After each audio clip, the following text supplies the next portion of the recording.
जय मसीह। आज हामी यस्तै एउटा कथा हेर्दैछौँ जहाँ परमप्रभुले फेरि मौका दिनुहुन्छ। आउनुहोस् यो कथालाई निहालेर हेरौँ कसरी एउटा निराशाजनक अवस्था एउटा नयाँ सुरुवातमा बदलिन्छ।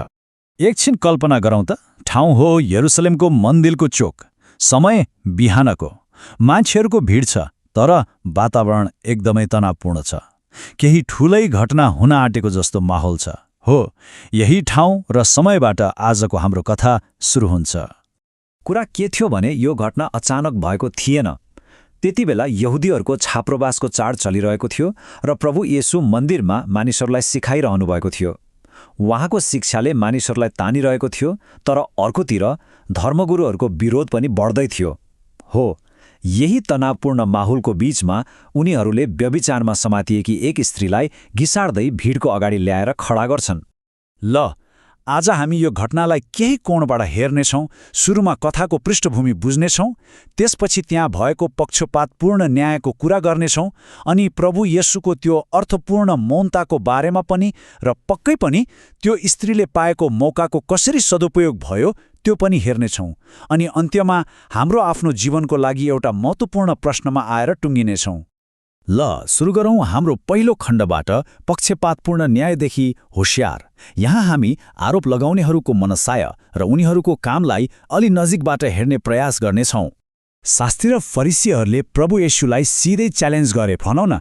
उनीहरूले मोशाको व्यवस्थाको हवाला दिँदै सोधे, गुरु, व्यवस्थाले त यस्तालाई ढुङ्गाले हान्नु भन्छ, अब तपाईँ चाहिँ के भन्नुहुन्छ?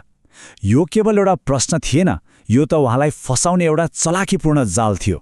तर उनीहरूको चलाखी यहाँनिर देखिन्छ। व्यवस्था 22:22ले स्पष्ट भनेको छ कि व्यभिचारमा संलग्न पुरुष र स्त्री दुवैलाई दण्ड दिनुपर्छ। तर हेर्नुस् त, उनीहरूले केवल स्त्रीलाई मात्र दोषी बनाएर ल्याए। यो त सरासर पक्षपातपूर्ण न्याय थियो। त्यसो भए उनीहरूको नियत के थियो त? उनीहरूले परमेश्वरको वचनलाई न्यायको लागि होइन, आफ्नो स्वार्थ पूरा गर्न हतियार बनाए। अनि त्यो पुरुष चाहिँ खै त? सायद उसको शक्ति वा धनले उसलाई त्यहाँसम्म आउनै परेन। यसले के देखाउँछ भने त्यो स्त्रीको पापभन्दा ठूलो समस्या त ती आरोप लगाउनेहरूको आफ्नै मनमा थियो। साँचो धार्मिकता भनेको बाहिरी देखावट होइन रहेछ, भित्री मनको शुद्धता रहेछ। अब लागौँ हाम्रो दोस्रो खण्डतिर, प्रभुको मौनतामा प्रतीक्षा। यो खण्डमा प्रभु येशूले त्यो तनावपूर्ण अवस्थालाई कसरी सम्हाल्नुभयो, उहाँको त्यो अप्रत्याशित तर बुद्धिमानी प्रतिक्रियालाई हेरौँ। फरिसीहरूले यस्तो खतरनाक धार्मिक जाल बिछ्याएका थिए कि यदि प्रभु येशूले ल ढुङ्गा हान भन्नुभयो भने उहाँ निर्दयी ठहरिनुहुन्थ्यो। तर यदि उहाँले ढुङ्गा नहान भन्नुभयो भने उहाँले मोसाको व्यवस्था नै तोडेको आरोप लाग्थ्यो। दुवैतिरबाट फसाउने योजना थियो। त्यो क्षणमा सबैको मनमा एउटै प्रश्न थियो होला, खास गरी त्यो डराइरहेकी स्त्रीको मनमा, अब उहाँले के गर्नुहुनेछ? सबैको आँखा उहाँमाथि नै थियो। वातावरण एकदमै गम्भीर थियो। यत्रो होहल्ला र दबावको बीचमा प्रभु येशूले केही बोल्नु भएन। उहाँ केवल निहुरिनुभयो र आफ्नो औँलाले भुइँमा केही लेख्न थाल्नुभयो। उहाँको यो मौनताले सबैलाई एकछिन सोच्न बाध्य बनायो र तनावलाई झनै बढायो।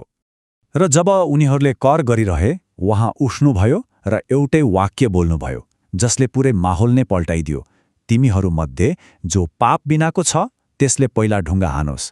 वाह, यो जवाफले त न्यायको तरबार उनीहरूतर्फ नै सोझाइदियो। त्यो एक वाक्य नै काफी थियो। त्यो सुनेपछि सबै आरोप लगाउनेहरूको मनमा चसक्क बिज्यो। उनीहरूलाई आफ्नो पाप याद आयो र सबैभन्दा बुढो मान्छेदेखि सुरु भएर एक एक गर्दै सबैजना चुपचाप त्यहाँबाट लागे। उहाँको त्यो मौनताबाट हामीले के सिक्न सक्छौँ त? सायद पहिलो कुरा त हतारमा निर्णय गर्नु हुँदैन। रिस वा दबावमा तुरुन्तै प्रतिक्रिया दिनुको सट्टा शान्त भएर धैर्य गर्नुमा नै बुद्धि छ। र सबैभन्दा महत्त्वपूर्ण कुरा, जब परिस्थिति एकदम शान्त देखिन्छ, त्यति बेला पनि परमेश्वरले भित्रभित्रै काम गरिरहनु भएको छ भन्ने विश्वास राख्नुपर्छ। अब कथाको त्यो भागमा जाउँ जहाँ त्यो स्त्री र प्रभु येशू मात्रै बाँकी हुनुहुन्छ।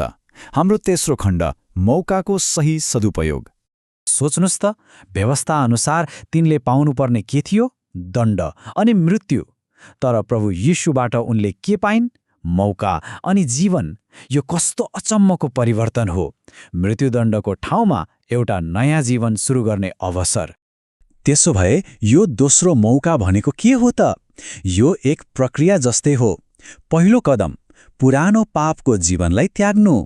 दोस्रो, पाएको यो नयाँ अवसरलाई खेर जान नदिनु, यसको सदुपयोग गर्नु। र तेस्रो, प्रभुमा एउटा नयाँ व्यक्ति भएर जिउनु। प्रभुको अन्तिम वचनले यही त भन्छ, जाऊ र अबदेखि पाप नगर। यसलाई बुझ्न एउटा राम्रो उदाहरण छ खिया लागेको फलामको। जसरी फलामलाई बाहिर घाम, पानी र हावामा छोड्दा खियाले खान्छ, त्यसरी नै पापले हाम्रो जीवनलाई भित्रभित्रै खिया लगाउँछ। तर जसरी खिया लागेको फलामलाई राम्रोसँग सफा गरेर नयाँ रङ लगाएपछि त्यो फेरि चम्किलो र नयाँ जस्तै हुन्छ, त्यसरी नै येशूको अनुग्रहले खिया लागेको जीवनलाई पनि फेरि नयाँ बनाउन सक्छ। ल, अब हामी यो चर्चाको अन्त्यतिर आइपुगेका छौं र अब एउटा प्रश्न जुन हाम्रो आफ्नै लागि हो।